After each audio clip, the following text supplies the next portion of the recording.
Hey, I know you guys heard me in a previous video, my back burner project. You saw what I was doing with it. Some of the mods I already did. Well, I pulled it out, finally decided to get started on it. So I'm going to make a multi-part series on this, the things I do to this, and hope you guys like it. So coming at you right now is part 1 of my back burner project.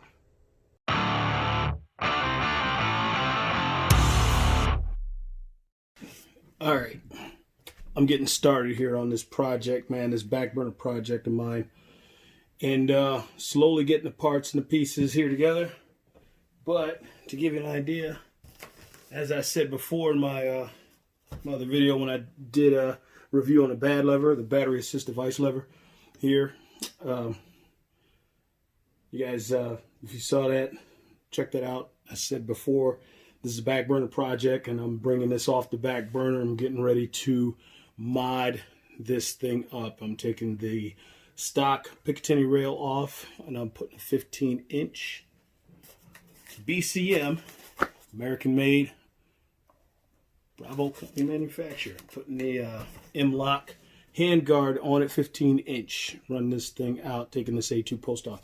But guys, if you know anything, if you've seen any other videos here, these are hammered in and they're tapered. So you gotta get a caliper and find out which side is the smallest side, because they are tapered. This is the small end here, so I might have to punch this through the other way. Problem is, even with a hardened tip, this is a 2.5 millimeter. These are 3.15 is what I measured on my caliper, 3.15 millimeter. So obviously this punch is small enough. The problem is with this punch is that these ends, these taper pins, are rounded. So, as I said, any of you guys, you know, if you got a firearm, you do work on this thing, man, I'm telling you, Dremel, it's a must-have. It is an absolute must-have if you're messing around with your guns. I promise you, you are going to need it. One day, anytime you screw with a firearm, you're modifying something on it, I promise you, you're going to need this thing. Without a doubt. So, and this happens to be my cordless one. I actually got an old original corded one. Oops. I think I kicked my camera by accident. But anyway, I filed this off just a little bit, and what I want to do is I want to flatten this out, both of these, because this A2 post here, I'm getting rid of this thing. So if I destroy it, I really don't care. I just care about not destroying the gas tube. But if anything else on this thing, I'm never going to use this again. This is a permanent removal. So we'll get in here and I'll file this thing down, get it flat, and then I could flush it down to the surface of the bracket right there for this post, but I don't want to, because actually I want to grind a spot in here. If I can get this in here just right. Flatten it down here. You gotta work with it just a little bit, but I want to just bevel this out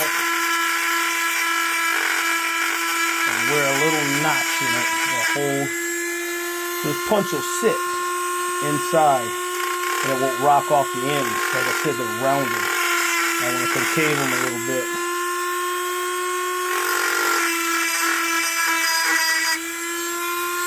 So let's see if the punch will have a chance to stay still. And always, of course, use safety glasses as always.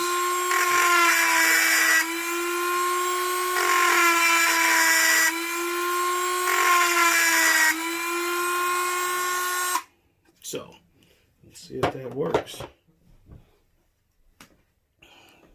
What I'm going to do now, I'll grab my punch and my hammer. See if I can smack this thing through. Now, guys, remember, these things are tapered in here and they're hammered in there hard. So this is going to be, it's going to possibly be a hard punch to get it going, to get it out.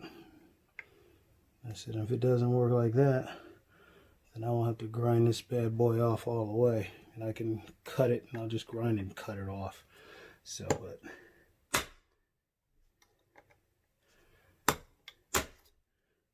look at that. There's one punch through. Let's get the other one. And like I said, I just want to concave it the other way because the pins were rounded and the punch kept slipping off of it. So get it squared up in here, concave it in a little bit so the punch will sit still.